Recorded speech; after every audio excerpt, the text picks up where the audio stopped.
யோவான் 15ஆம் அதிகாரம் 5 முதல் 9 வசனங்கள் வரை.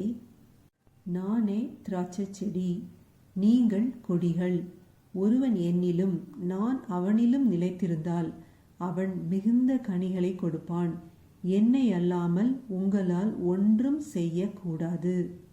ஒருவன் என்னில் நிலைத்திராவிட்டால் வெளியே எரியுண்ட கொடியைப் போல அவன் எரியுண்டு உலர்ந்து போவான்.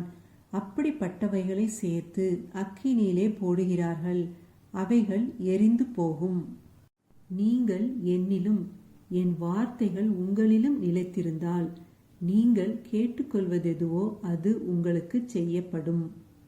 நீங்கள் மிகுந்த கனிகளை கொடுப்பதினால் என் பிதா மகிமைப்படுவார். எனக்கும் சீஷராயிருப்பீர்கள். பிதா என்னில் அன்பாயிருக்கிறது போல நானும் உங்களில் அன்பாயிருக்கிறேன். என்னுடைய அன்பிலே நிலைத்திருங்கள். ஆமேன். ஹல்லேலூயா.